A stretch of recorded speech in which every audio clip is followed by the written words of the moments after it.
And Shin बताने लग जाता है कि हम लोगों को जो पैसा है वो डिवाइड कर लेना चाहिए। एंड फिर वो लोग अन्य इवन तरीके से पैसे को डिवाइड कर लेते हैं। एंड क्योंकि ये गेम किस्मत के ऊपर है, इस वजह से उनको ज्यादा परेशानी भी नहीं होगा। जो सुनने के बाद लोग बताने लग जाती है, मेरे को ऐसा नहीं लगता, बिकॉज वुटांग हमारे घर का सबसे होशियार बंदा है एंड वो लक वाले गेम तो नहीं खेलने वाला। एंड तभी वुटांग भी यही बताने लग जाता है कि कैसे ये दिखने में तो किस्मत का खेल लगता है, पर लेकिन रियलिटी में ये एक पैटर्न को फॉलो करता है। एंड टू बी ऑनेस्ट मैं तुम सबको रिकमेंड करूंगा इन सब चीजों से दूर रहने के लिए। एंड तभी एकदम से वुटांग लगातार गेम पे गेम जीते जा रहा था। एंड ये देखने के बाद लू बोलने लग जाती है, मुझे इसके लिए एग्री ही नहीं करना चाहिए था। एंड तभी सकामोटो बताने लग जाता है कि कैसे हिटमैन बनने के लिए भी काफी ज्यादा स्किल की जरूरत होती है। एंड अगर तुम लोग अपनी जो जिंदगी है वो किस्मत के भरोसे छोड़ दोगे तब तुम मार जाओगे। एंड उसके बाद वो सभी लोग रेडी हो जाते हैं अपना गेम खेलने के लिए। एंड सबसे पहले हमें शिन को दिखाया जाता है जो कि एक अननोन से टेबल में जाके बैठ जाता है। एंड उसको देखते ही आसपास के बंदे काफी ज्यादा खुश हो जाते हैं क्योंकि उनके सामने एक न्यू प्लेयर है एंड वो लोग उसको एकदम लूट लेंगे। एंड उनके माइंड को रीड करने के बाद शिन को काफी ज्यादा गुस्सा आ जाता है। तभी एकदम से गेम की शुरुआत होती है, पर लेकिन शिन को कुछ भी समझ नहीं आ रहा था। पर तभी वहाँ पे लू की एंट्री होती है जो कि शिन से पूछने लग जाती है कि आखिर वो क्या कर रहा है, जिसमें शिन उसको बताने लग जाता है कि कैसे उसे रूल्स भी समझ नहीं आ रहे। जो सुन के लू एकदम से उसकी जगह लेने का बात करती है, पर लेकिन जो शिन है वो एकदम मना कर देता है। एंड उनके बीच में झगड़ा शुरू हो जाता है जो देख के बगल वाले बंदे मजे ले रहे थे। पर लेकिन तभी अचानक से शिन के कार्ड गिर जाते हैं जो कि बगल वाला बंदा देख लेता है। एंड उनको देखते ही वो एकदम शॉक हो जाता है बिकॉज शिन के पास एकदम विनिंग कार्ड्स थे, जो बात शिन को भी पता चल जाती है। पर लेकिन तभी बगल वाले दोनों बंदे शिन को बोलने लग जाते हैं कि कैसे अगर वो हार गया तब वो सारे पैसे गवा देगा। पर लेकिन जो शिन है वो एक बार में ऑल आउट चले जाता है एंड यहाँ पे उसका जो पैसा है वो डबल हो जाता है। फिर दूसरी तरफ हमें साकामोटो दिखाया जाता है एंड वो भी एक अननोन सी जगह में पहुंच गया था एंड वो भी अपने सारे पैसे एक ही बार में एक कलर में लगा देता है सिवाय एक चिप के। एंड ये देखने के बाद वहाँ पे सभी बंदे हैरान हो जाते हैं, साथ ही साथ काफी ज्यादा खुश भी होते हैं क्योंकि एक बेवकूफ उनके हत्थे चढ़ गया है। एंड तभी एकदम से साकामोटो की किस्मत का पहिया घूमता है, पर लेकिन उसका जो किस्मत है वो इतना भी अच्छा नहीं था एंड जो कलर है वो एकदम दूसरा आने वाला था। जो देख के साकामोटो वो जो चिप है वो एकदम इतना तेजी से फेंकता है कि जो कलर है वो एकदम चेंज हो जाता है, जिसके चलते साकामोटो भी जीत जाता है एंड अपना पैसा डबल कर लेता है। दूसरी तरफ वुटांग को भी अपने बंदों की मदद से पता चल चुका था कि जो शिन एंड साकामोटो हैं वो लोग अपने गेम्स में जीत रहे हैं। एंड तभी हमें वुटांग के जीतने का राज पता चलता है जहाँ पे वो सभी कार्ड्स के अपीयर होने का जो प्रोबेबिलिटी है उसको कैलकुलेट कर रहा था। एंड बिकॉज मेरे को इस गेम के बारे में कोई भी इन्फॉर्मेशन नहीं है इस वजह से मैं तुमको एक्सप्लेन भी नहीं कर सकता, बस इतना समझ लो कि जो वुटांग है वो अपने मिस्ट्रेस को कैसे भी करके घर ले जाएगा। तभी सीन कट होता है एंड हमें पास्ट का सीन दिखाया जाता है जहाँ पे वुटांग को कई बच्चे बुली कर रहे थे बिकॉज वो काफी ज्यादा स्मार्ट था एंड इसी के कारण वो लू फैमिली में था। पर तभी एकदम से वहाँ पे लू आ जाती है एंड उसको बचा लेती है एंड उससे पूछती है कि क्या तुम ठीक हो, जिसमें वुटांग उसको कोई भी जवाब नहीं देता। उसके बाद लू को पता चलता है कि जो वुटांग है वो भी उसी के फैमिली से है एंड ये जानने के बाद वो काफी ज्यादा हैरान हो जाती है बिकॉज वुटांग फाइट बैक नहीं कर रहा था। जो सुनने के बाद वुटांग बताने लग जाता है कि कैसे ये बस उसका स्ट्रेटेजी था, यहाँ पे मार खाने के बाद वो उनको बाद में और भी ज्यादा परेशान करता है इसके बारे में। पर लेकिन मनी मैन उसको पता था कि वो बस एक वीक एक्सक्यूज दे रहा है। पर लेकिन जो लू है वो तो काफी ज्यादा खुश हो जाती है ये सुनने के बाद एंड वो बताने लग जाती है कि कैसे उसके फादर ने बताया था कि सभी लोगों के पास एक एटलीस्ट वेपन होता है एंड तुम्हारे पास वो दिमाग है। एंड वो पहली बार था कि वुटांग को ऐसा लगा कि वो किसी जगह पे एक्सेप्टेड है एंड उसके बाद से उसने काफी ज्यादा मेहनत करना शुरू कर दिया था एंड देखते ही देखते उसको ऑर्गेनाइजेशन का ब्रेन कहा जाने लगा एंड उसने डिसाइड कर लिया कि उसके रास्ते में चाहे कोई भी क्यों ना जाए वो उसको एलिमिनेट कर देगा अपने लेडी के लिए। फिर हमें दिखाया जाता है कि उन लोगों का टाइम खत्म हो चुका था, पर लेकिन उनको पता चलता है कि उन लोगों के पास सेम अमाउंट ऑफ चिप्स है,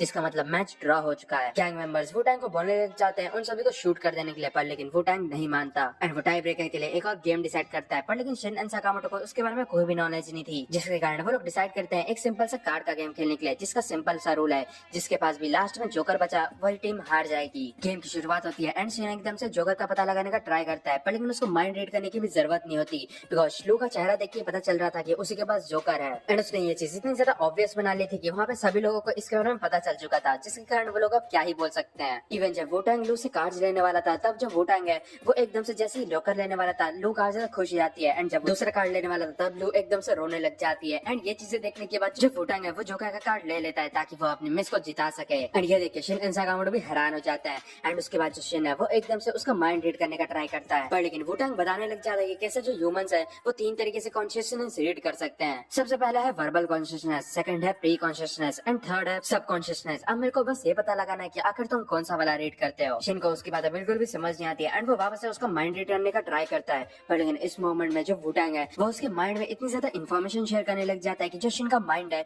वो ओवरलोड हो जाता है एंड वो एकदम नॉकआउट हो जाता है एंड वुटांग भी समझ जाता है कि जो शिन है वो वर्बल माइंड को रीड कर सकता है। उसके बाद जो गेम है वो कंटिन्यू होता है जहाँ पे साकामोटो काफी ज्यादा स्पीड से एकदम से कार्ड को चेक करके वापस से उसी की जगह में रख देता है एंड ये चीज को वुटांग भी नोटिस कर लेता है एंड वो साकामोटो को वार्निंग देता है चीटिंग ना करने के लिए। देखते ही देखते सभी बंदे निकल जाते हैं सिवाय वुटांग एंड साकामोटो के। वुटांग साकामोटो के पोकर फेस की तारीफ करता है, पर लेकिन स्टिल उसे पता चल चुका था कि आखिर कौन सा कार्ड जोकर का है बिकॉज साकामोटो उसी की तरफ घूरे जा रहा था, जिसके कारण वुटांग एकदम से दूसरा कार्ड उठाने वाला था, पर लेकिन साकामोटो उस कार्ड को इतना टाइट से पकड़ लेता है कि जो वुटांग है वो उसको निकाल ही नहीं पा रहा था। एंड अचानक से साकामोटो कार्ड को ढीला करता है एंड एकदम से लोकेशन चेंज कर देता है, जिसके कारण वुटांग के हाथ में एकदम से जोकर जाता है। एंड इतना ज्यादा नाटक देखने के बाद सभी गैंग मेंबर्स उनको गन पॉइंट में ले लेते हैं, बिकॉज वो लोग माफिया से हैं। इवन वुटांग को भी, बिकॉज वो लोग जबरदस्ती अब लोगों को ले जाने वाले हैं। एंड ये सिचुएशन देखने के बाद वुटांग भी गिव अप कर देता है, बिकॉज उसके हाथ में अब कुछ भी नहीं है। पर तभी साकामोटो बोलने लग जाता है, क्या तुम अपने क्रश को इम्प्रेस नहीं करना चाहते?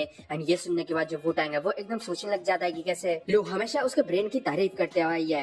एंड ये याद करने के बाद वो एकदम से सभी बंदों को बोलने लग जाता है कि कैसे अगर वो लोग फायर करते हैं तब उनका जो गन है वो एकदम से ब्लास्ट हो जाएगा। ये सुनने के बाद सभी लोग एकदम से घबरा जाते हैं। एंड इसी मौके का फायदा उठाते हुए जो साकामोटो है वो उन सभी को मारने लग जाता है एक करके एंड उनको नॉकआउट करता है। इवन लू भी उसको ज्वाइन करती है एंड जो साकामोटो है वो कार्ड्स का यूज करते हुए बंदों को नंगा भी कर देता है। सभी को नॉकआउट करने के बाद वुटांग एकदम से साकामोटो को विनर डिक्लेयर कर देता है एंड वो बताने लग जाता है कि कैसे वो लू को प्रोटेक्ट करना डिजर्व नहीं करता। जो सुनने के बाद साकामोटो बोलने लग जाता है, मुझे पता है कि अपने इंपॉर्टेंट लोगों को प्रोटेक्ट करना कैसा लगता है। फिर सीन शिफ्ट हो जाता है एंड हमें साकामोटो के स्टोर का सीन दिखाया जाता है, जहाँ पे वुटांग ने भी अब उनका स्टोर को ज्वाइन कर लिया है। एंड फिर वो साकामोटो को बताने लग जाता है उस इन्फॉर्मेशन के बारे में जिसके कारण इन सब चीजों की शुरुआत हुई थी। एंड जिस पर्सन ने साकामोटो के ऊपर बाउंड्री लगाई है उस पर्सन का नाम और कुछ नहीं स्लर है। एंड ये सुनने के बाद साकामोटो भी हैरान होता है, बिकॉज ये वही हिटमैन किलर है। पर लेकिन बेकार बात यह है कि स्लर के बारे में उनके पास कोई भी इन्फॉर्मेशन नहीं है, बिकॉज उसके आइडेंटिटी की इन्फॉर्मेशन किसी के पास भी अवेलेबल नहीं है। पर लेकिन उसके पास और इन्फॉर्मेशन है जो कि उन तक उसको पहुंचा सकते हैं, जैसे कि साउथ ईस्ट एशिया में कुछ दिन पहले ही एक जेल ब्रेक हुआ था। कई सारे इनमेट्स को काफी ज्यादा ब्रूटल तरीके से टॉर्चर करते हुए मारा गया था। साथ ही साथ दीवार में एक एक्स का सिंबल बना था,